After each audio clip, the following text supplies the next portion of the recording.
The Second World War is one of the most infamous and talked about wars in human history, a topic of no shortage of coverage, but between the endless analyses and alternate history predictions, there is still very little talk on one group's participation in the war effort. Native Americans and their shared struggle in the largest conflict in human history is largely overlooked even by their very own government. But how large was their struggle even, and why did they choose to fight in the first place, for the government that acted all but genocidal to their people and nations in the centuries before? To help answer the first question, around 40,000 Native men served directly as active combat duty soldiers in the military, around 10% of the entire Native population at the time, so the human cost was substantial. With many of those men serving in various divisions, there was only one Native infantry division unto itself that served in World War II. Where in the interwar years it was relatively small, the 45th Infantry Division ballooned in size during World War II through adding many non-native troops. But it was still renowned for being the country's only real native division and would prove itself for its tenacity and valiance in war. The first major deployment of the 45th was in the invasion of Sicily, landing on 10th of July 1943 near Scoglitti. The division advanced north along the eastern flank of US forces, where they eventually encountered some resistance by German armor, but continued advancing while supported by paratroopers who landed on the 11th, tasked to defend the 45th's flank. Without effective anti-armor weapons, however, they needed support from the 2nd Armored Division to repel a counterattack from German Tiger heavy tanks. After this, the 45th continued to its main objective to take the airfields at Biscari and Comiso, where German forces were pushed back. And at the Biscari airfield, members of the 45th Division committed war crimes dubbed the Biscari Massacre, in which 71 Italian and 2 German POWs were killed. The 45th Infantry Division then continued north for 2 weeks of little resistance, eventually reaching Mota Hill on the 26th of July, initiating a 4-day siege against German and Italian forces who put up a fierce defense. Afterwards, they were ordered to advance on Messina as quickly as possible, guarding the town and being reassigned in preparation for invasion of mainland Italy. 7 days after Italy formally surrendered to Allied forces, the invasion of mainland Italy began on the 10th of September for the 45th, with a joint invasion of Salerno under the 5th Army Group with the 36th Infantry Division. On the south end of the beach, they faced heavy resistance from the German 29th Panzer Grenadier Division and the 16th Panzer Corps, and after a week of extreme fighting, the 45th was able to push to the Killary River, but the 5th Army Group was battered, and the Germans pushed them all the way back for days, until the 20th of September, when Allied forces were able to establish their beachhead and finally break out. On November 3rd, they crossed the Volturno River and captured Venefro, but further advance had slowed to a crawl with the mountain terrain and difficulty with river crossings. They eventually combined forces with the British 8th Army under Army Group 15 and stalled at the Gustav Line. The VI Corps, which at this point included the 45th along with a detachment of the 1st Armored Division, was going to land behind enemy lines at Anzio in Operation Shingle. On the 22nd of January 1944, the attack commenced, beginning the Battle of Anzio, and caught the Germans off guard. But a decision not to push out of the beachhead gave the enemy the chance to contest the landing using the 76th Panzer Corps. On the 30th of January, the VI Corps advanced from its initial beachhead, but acquired heavy casualties before being stopped at the Pimlott line in the Battle of Attrition. The first major German counterattack began in early February, slamming against the British 1st Division. 2 regiments from the 45th and a tank battalion were sent to reinforce the British and recapture the sector. However, they were repulsed by a German advance. So instead, the entire 45th Infantry Division was sent along the west branch of the Mussolini Canal, and for the next few months they continued to be bogged down, withstanding constant German attacks and bombardment from artillery and aircraft. Later on the 16th of February, another devastating German counterattack fell on the 45th, and the Germans nearly broke through, but they were repulsed and things were back to trench warfare for another 3 months. On the 23rd of May, VI Corps now went on the offensive, breaking out of the beachhead to the northeast. On the 31st of May, the 45th moved northwest through the now battered German defenses onto the Alban Hills of Rome, and on June 4th, the 45th Infantry Division entered, capturing the city. So as we can see, the 45th Infantry Division was a crucial element in many operations undertaken by Allied forces in Italy, surviving attritional trench warfare and being among the first troops to enter the Italian capital of Rome.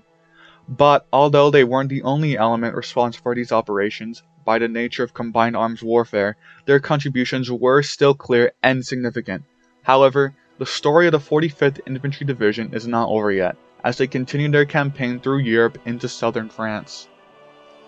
After capturing Rome, the 45th, among others, was withdrawn from Italy in preparation for Operation Dragoon, a landing in the southern French region of Provence. An operation that was originally planned to be in conjunction with D-Day was now being launched on August 15, 1944, to continue the pressure on Germany by opening up another front. The amphibious landing happened at Saint-Maxime, and after only a short fight the German army withdrew to the east, allowing the 45th to march north quickly while engaging with only few dispersed forces along the way.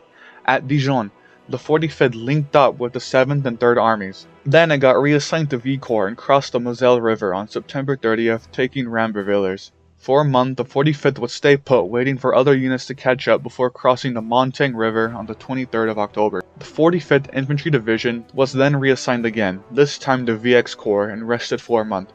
Then, on the 25th of November, the 45th attacked north of Mutzig, crossing the Maginot Line. After this first push into the German border, the 45th Infantry Division would go through another period of reassignments, defensive positions, and rest, before finally moving to push into the heartland of Germany under the command of ex-V Corps. The 45th Infantry Division marched north through Sarreguemines and smashed through the Siegfried Line, taking Hamburg on the 21st of March and crossing the Rhine on the 26th. After this, the 45th would capture a number of cities in succession within the following month of April, until they finally reached Munich, where they stayed for the German surrender. With this, the 45th Infantry Division's involvement in the war is largely over, being there for the entire Allied campaign in southern Europe, playing a key role in several battles in Italy, part of the landing force in southern France, and sweeping up German cities and forces as the Reich was busy retreating from D-Day in its final Endsieg. So, we can see that this division, the 45th Infantry, and the only real native division in the war, was a major and powerful unit in World War II. But there is still more to look at to see the full extent of how Native Americans involved themselves in humanity's greatest conflict. Being an instrumental factor in the Pacific Theater and serving on many other fronts throughout the war's time, including Utah Beach, the Navajo Code Talkers were the country's most recognized personnel when discussing Native Americans in World War II. The Code Talkers were specialized radio operators who were assigned to military units in pairs of two, one who would operate the radio and one who would receive and transmit commands. Frontline infantrymen serving in the thick of battle. Their role was often more dangerous, however, as the Japanese would often target officers, medics, and radio operators such as the Code Talkers. But that just speaks to their importance on the battlefield, as the Code Talkers served in every major Marine operation in the Pacific Theater.